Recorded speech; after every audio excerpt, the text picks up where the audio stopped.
কক্সবাজারের সংঘবদ্ধ ধর্ষণের ঘটনার মূল হোতা আশিকুল 16 মামলার আসামি, তার নেতৃত্বে থাকা 36 জনের চক্র এখনো ছাত্রলীগ অবস্থান করছে। বিগত সময় কথা বলতে বলতে সে আমার পায়ে হাত রাখছে এবং আমার কোনো অবশেষে জানা গেল ওবায়দুল কাদেরের অবস্থান। আওয়ামী লীগের আলোচিত সমালোচিত সাধারণ সম্পাদক ওবায়দুল কাদের ভারত। আসসালামু আলাইকুম দর্শক শ্রোতা, আজকের ভিডিওটা অত্যন্ত গুরুত্বপূর্ণ। আজকের এই ভিডিওর মাধ্যমে আপনাদেরকে কয়েকটা ভিডিও ক্লিপ অংশ দেখাচ্ছি। পুরো ভিডিওটি কন্টিনিউ করেন, তাহলে ভিডিওর মাধ্যমে অনেক কিছু জানতে পারবেন।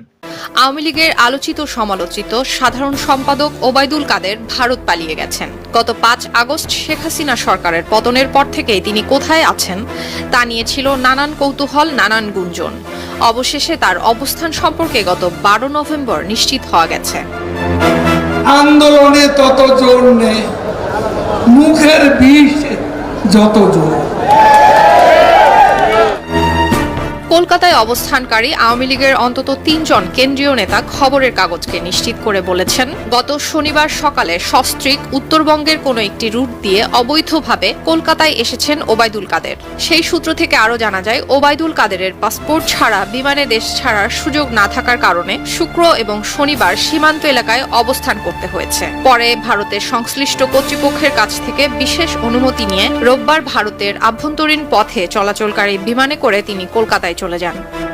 ওই দুর্নীতিবাজকে দেশে ফিরিয়ে আনতে।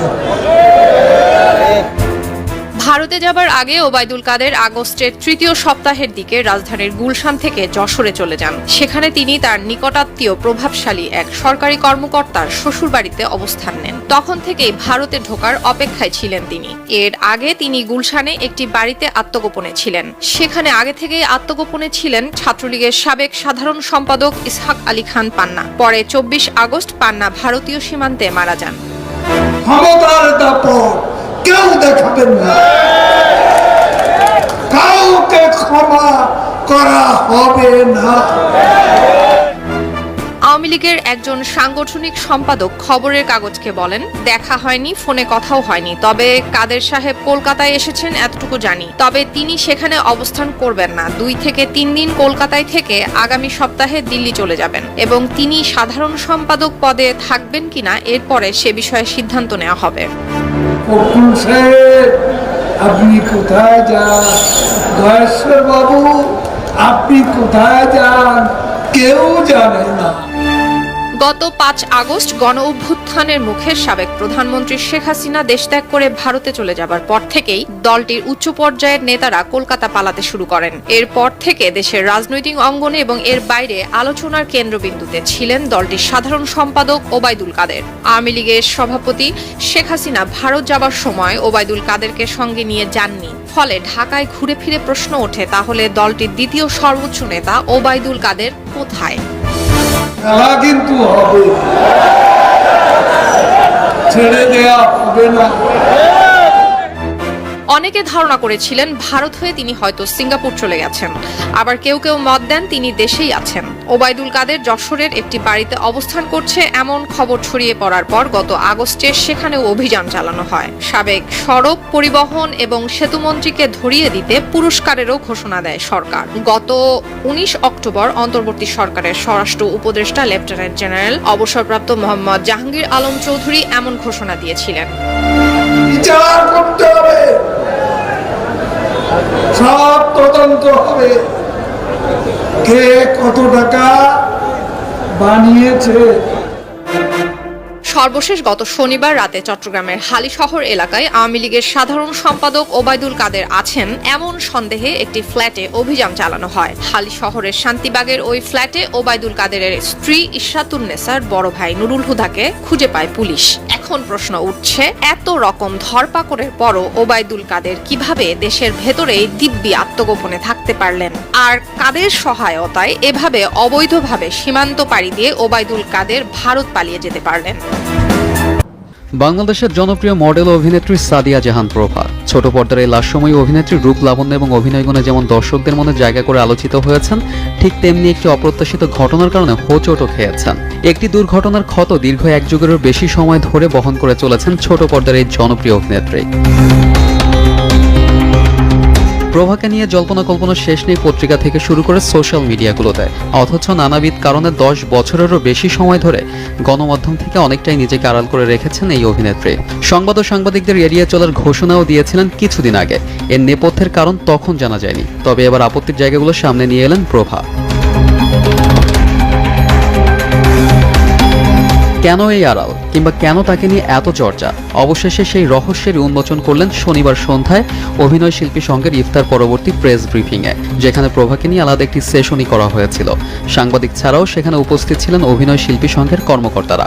সম্প্রতি প্রভাকে আইনি নোটিশ পাঠান জয়নাল আবেদিন মাঝারি নামে কুমিল্লার এক আইনজীবী। ধারণা করা হয়েছিল শনিবার সন্ধ্যায় তিনি সে বিষয়েই কথা বলবেন, তবে হলো তার উল্টোটা। ব্রিফিংয়ের পুরোটাই তিনি দুষলেন সাংবাদিকদের, জানালেন কেন সাংবাদিকদের তিনি এড়িয়ে চলেন, এমনকি সাংবাদিকদের সঙ্গে দূরত্বের কারণ হিসেবে যৌন হেনস্থাকে উল্লেখ করেছেন তিনি। একজন জার্নালিস্ট, আমি সেদিন উবার নিয়েছি, আমার গাড়ি ছিল না, আমি উবার নিয়েছি, ভাই মানুষ, সে আমার পাশে বসলো যে আপু আমাকে এয়ারপোর্টের সামনে নামায় দাও। কথা বলতে বলতে সে আমার পায়ে হাত রাখছে। আমি তখন ছেলেটাকে সঙ্গে সঙ্গে বললাম, তুমি আমার গায়ে হাত দিছো কেন? আপু সরি। তো সেদিন সে আমাকে সরি বলছে। বেশ নামকরা জার্নালিস্ট, সে কিন্তু তার ভুলটা রিয়েলাইজ করে নাই, কিন্তু তার মনের মধ্যে একটা ক্ষোভ ছিল এবং সেই ক্ষোভটা কোনো না কোনো ওয়েতে কিন্তু সে প্রকাশ করেছে। তাইলে বলেন তো কেমনে আপনাদের সাথে আমি আন্তরিক হব? সংবাদ সম্মেলনে প্রভা আরও বলেন, সামাজিক যোগাযোগ মাধ্যমে যে কোনো পোস্ট দিলেই একটা শ্রেণী আছে যারা তার পেছনে লেগেই থাকে। এরপর উপস্থিত সাংবাদিকদের ভাই সম্বোধন করে প্রভা বলেন, কেউ যদি তার নামে সোশ্যাল হ্যান্ডেলে বা খবরে বাজে কথা লেখেন তাহলে ভাই হিসেবে সেটার প্রতিবাদ করেন। আমি আসলে কোনোভাবেই আমার সাথে হওয়া এত অন্যায় আমি কোনো প্রতিবাদ জানাতে পারি না। শুধুমাত্র আমার ভয় জার্নালিস্ট আমার নামে লিখবে। প্লিজ আপনারা আমার ভাই তুল্য দুইটা মানুষ যখন আমাদের নামে বাজে কথা বলে তখন আপনারা উল্টা আমাকে প্রোটেস্ট করবেন যে আমার বোনকে নিয়ে এরকম বাজে কথা কিন্তু আমি অ্যালাউ করব না।